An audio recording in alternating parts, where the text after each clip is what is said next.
can't get your best friend to come So up? Red called him up and said, Bryce, what the heck's going on here, you know? Well, then he committed to you guys a few days later, right? Yeah, then we come back. Oh, wait, no. How much fun is that one of your really good friends is your Yeah. roommate and you're on your team with your dad and he's living the life. Well, you'll wait Not and see yet. if he says that. Says that in the end of August. Well, it'd be really cool if they actually played and, Yeah. connected on some passes. I mean, that would be... Yeah, I didn't know that connection. It's really Yeah, Henry Bryce. Now you're profiling. Oh, I didn't mean it that way. So what's it like having a dad quarterback, 18-year-old quarterback? Yeah, That's gotta be- different dynamic in the room. People just quiet. Donovan's quiet. 26 or 27, so he's mature. And then Rhett's 19 going on 39, so he's mature. It's a different, but we needed maturity in that room, you know what I mean? So, How did you find out about Donovan Tate being available or wanting to play college football? I knew about him in high school. I was in Michigan. He seems like a top 10 guy, yeah. And then, knew he went baseball. And then I lost track of him.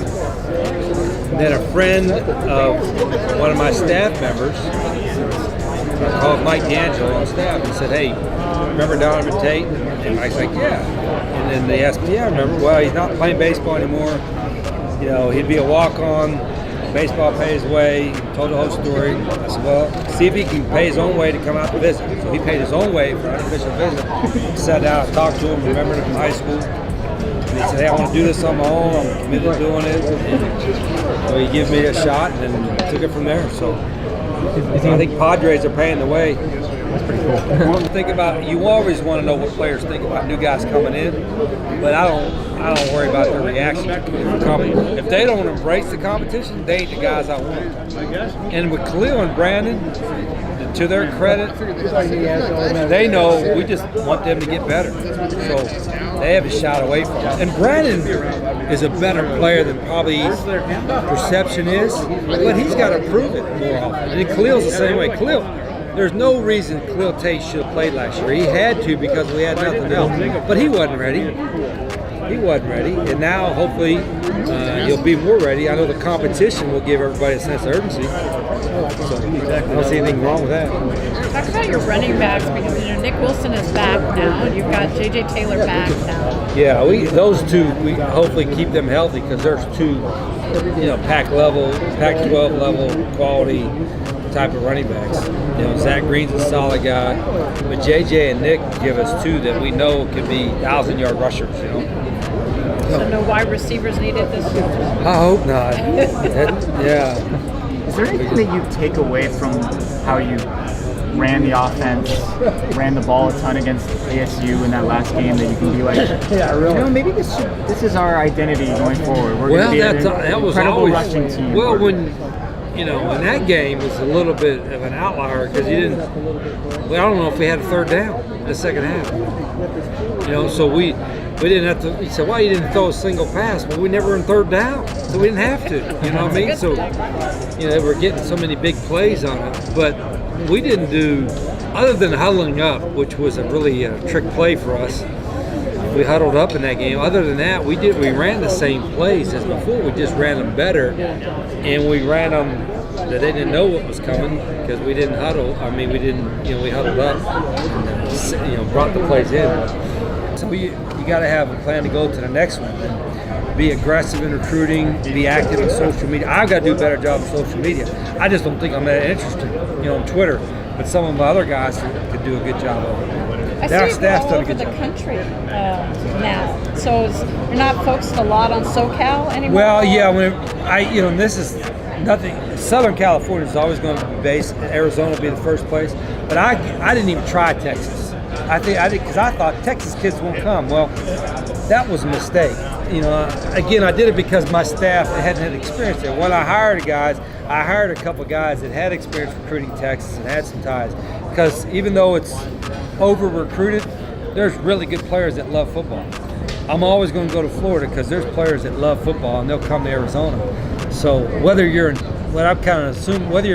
Florida, Texas or Southern California, you still got to get on a plane to get to Tucson. That's right. But you don't go through Tucson and wait anywhere. You got to go to Vegas and take a right, take a left. So the challenge for us is we've expanded it just because we're trying to get the best players we can. So two of the guys I hired have Texas ties. We did satellite camps in Texas.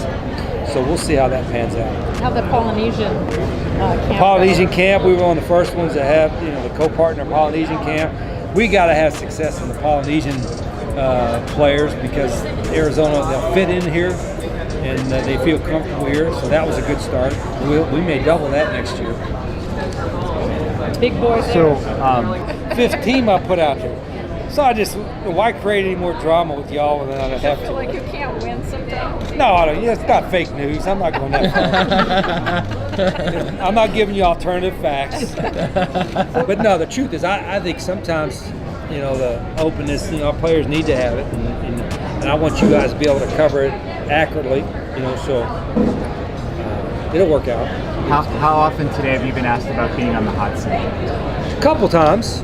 It's a fair question. You got a new AD, new president. You had a terrible year, but there's nobody. I think you can't stick your head in the sand and say we don't need to win. But I think I know better than anybody what we need to do to win. So I gotta Do you make sure feel more pressure this year because of what happened last year? That's a fair question. I don't know.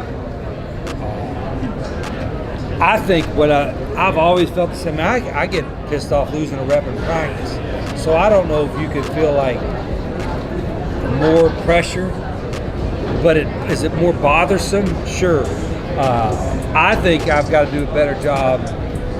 You guys have been around me long enough. I've got to have more people feel more urgency to win than I have in the last year and a half. The first couple of years when you're first hired, everybody feels a sense of urgency. We got to do this. Coach wants this and all that. And then you have a little bit of success, and then the urgency is not quite the same in recruiting and development and building a program. And I think I've probably let that not be the same sense. I don't think it's ever changed for me, but I'm still looking at me too. I better have the same thing. Not that I got to be a prick or anything more, because I already kind of half am half the time. But I do got to portray that urgency more now because we had a terrible year. It was awful, miserable. Sometimes when that gets started, And I think that's where the narrative is now. If you look at Colorado, they had many seasons of losing, and now Yeah, and then he won. he's finally winning, and it's all good. Got a new contract. Yeah. If we win big, maybe I'll get one too. Well, your I'm more players are concerned. starting to talk about. They're starting to tell me, at least, that coach is all about winning. It's always been about Yeah, winning. So I mean, don't it's know just why like, the well, question comes yeah, up. is it more important for you to win now? When has it not been important? Right. I don't give a shit what I'm playing. I mean, I want to beat you in everything. I mean, but that's never changed. I don't think I said the only thing it may be, and again, I'm looking at everything new, and is everybody around and associated with a program that watches it, helps us, wants to help us?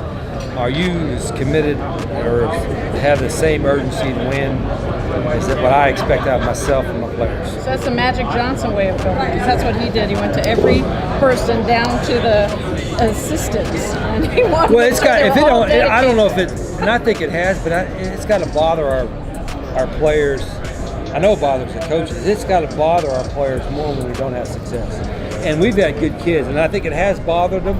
But I don't know if it's bothered them to the degree that I think it should. And again, I'm maybe over the top a little bit, but I want them to. I mean, when you lose, it's got to be awful.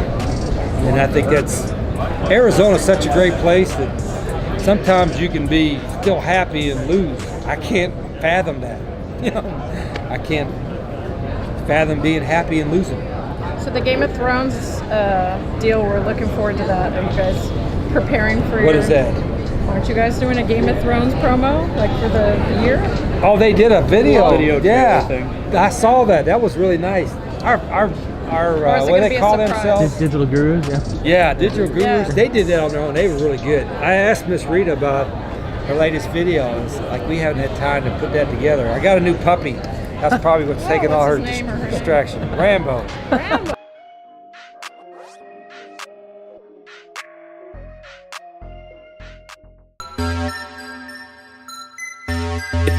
find me, yeah, I'm in the front row. Got my 2 tickets on me, I'm in the front row. It's the best place to be, yeah, I'm in the front row. Best place to be, yeah. If you wanna find me, yo, I'm in the front row. Got my 2 tickets on me, I'm in the front row. The best place to